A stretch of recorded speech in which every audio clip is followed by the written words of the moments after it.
What's up, guys? Welcome back to another week of the 8 Count, a series powered by Atlanta Boxing Social Club. I'm your girl, JasmineK, delivering weekly boxing updates and keeping you guys updated with latest news in the boxing scene.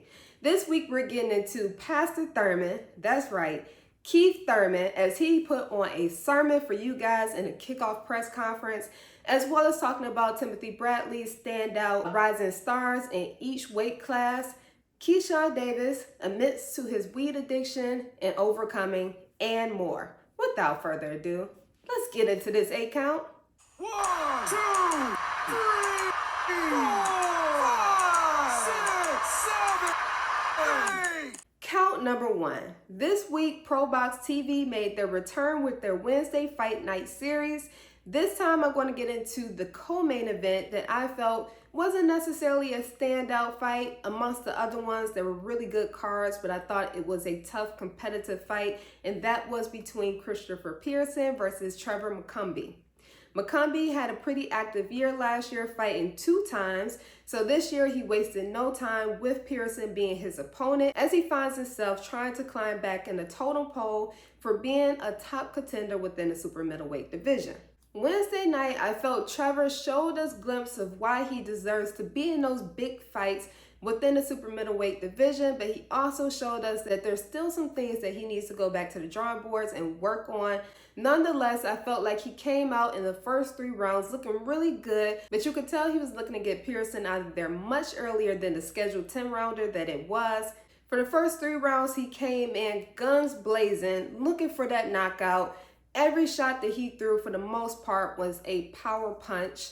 Not to mimic the commentators, but I felt as though he showed a lot of good feints. But if he just took his time a little bit more, took some power off those shots a little earlier within the first few rounds, he would have gave himself an opportunity to really set up those power shots. Other than that, he showed the potential to stand against the top within the division as he continues to climb and prove himself to be a top opponent for the top guys in the super middleweight division. I feel as though a good fight for him going forward, maybe not the next fight, but within this year, I would like to see him in the ring with the likes of Christian Mabille.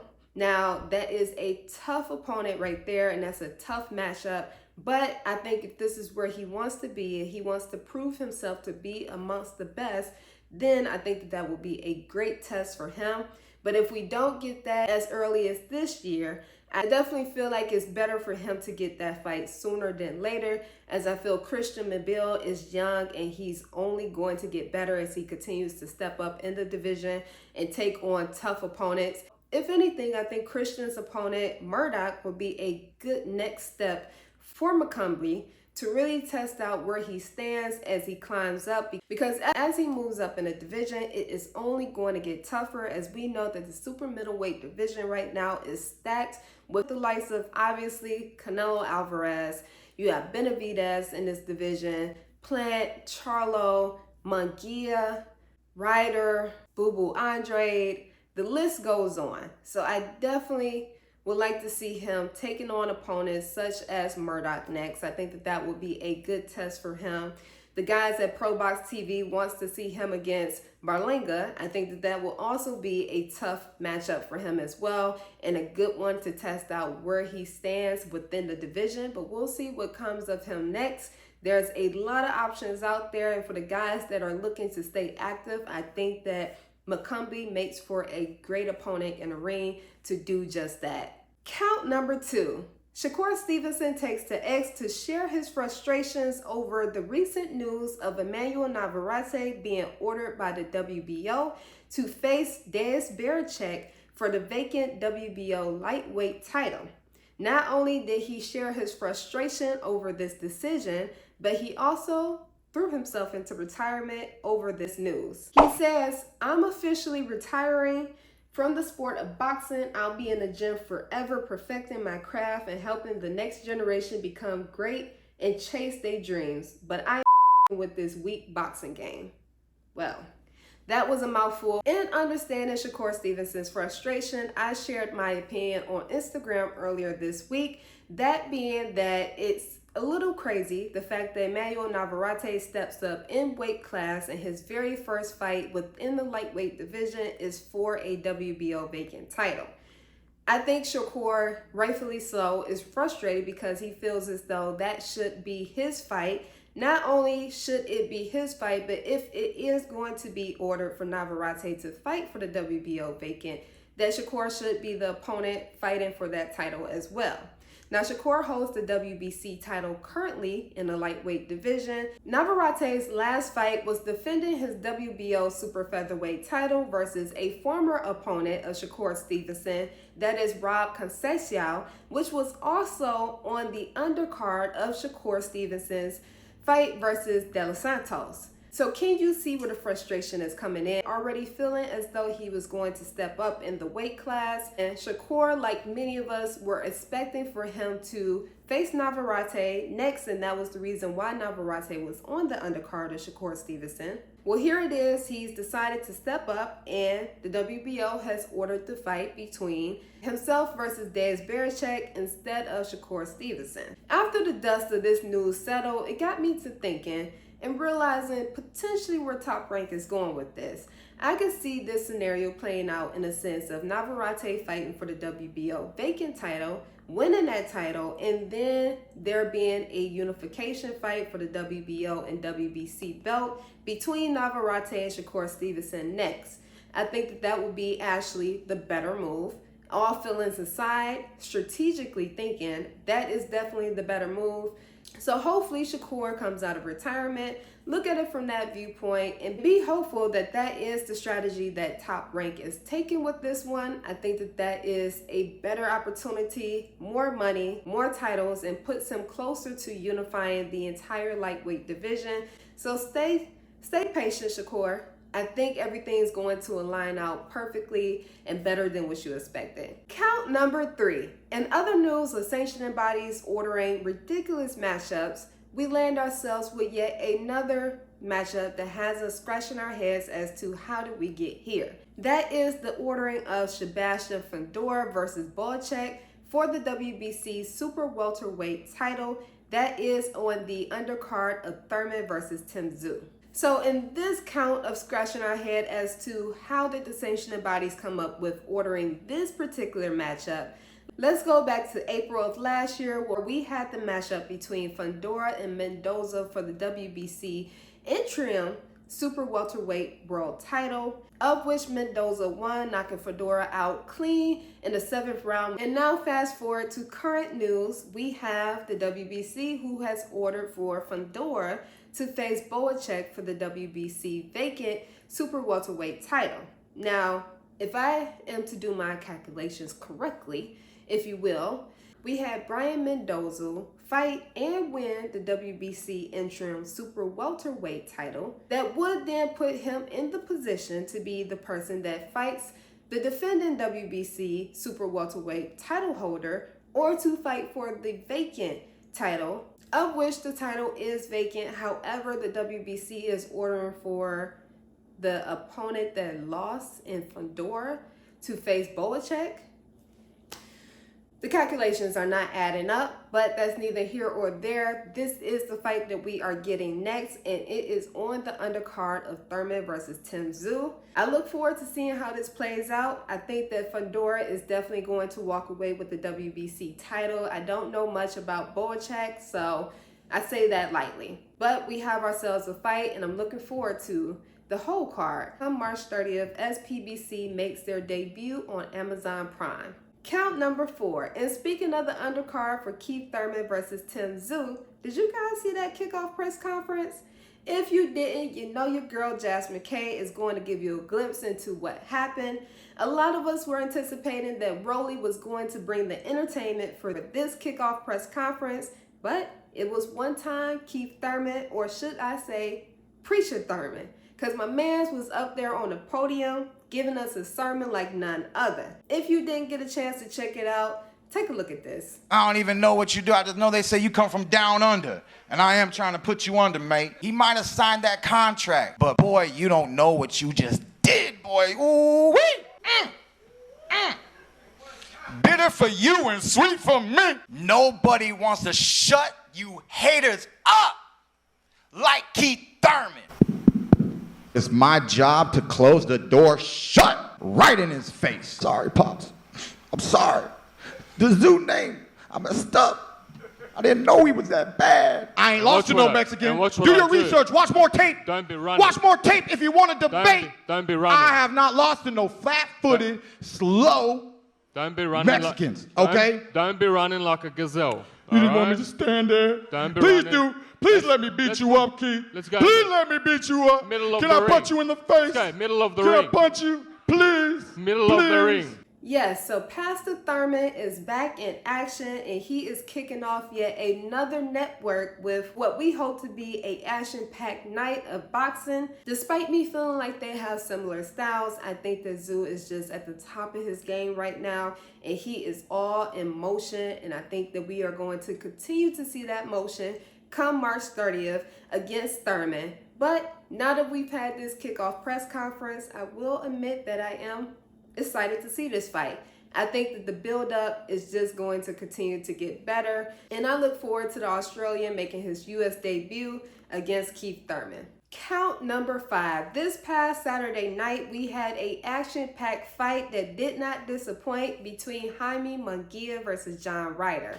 Munguia was defending his WBC silver super middleweight title versus Ryder, of which we knew Munguia was coming in looking to make a statement in the super middleweight division, and he did just that. Wasting no time, as in the second round, he scored a knockdown with a 6-punch combination and then scored a second knockdown in round 4, pulling Ryder's left hand and firing back with a power jab, and then scored 2 more knockdowns in the 9th round, where to start the 9th, Munguia caught him with the lead right hook, and then in the 4th knockdown with the lead right hook followed by an uppercut to the liver, of which Ryder rose from again, but this fight was stopped, giving Munguia the 9th round TKO. Munguia advances his career record to 43-0 with 34 knockouts, delivering a dominating performance, of which he was coming in to make a statement, and he did just that with those 4 knockdowns scored against John Ryder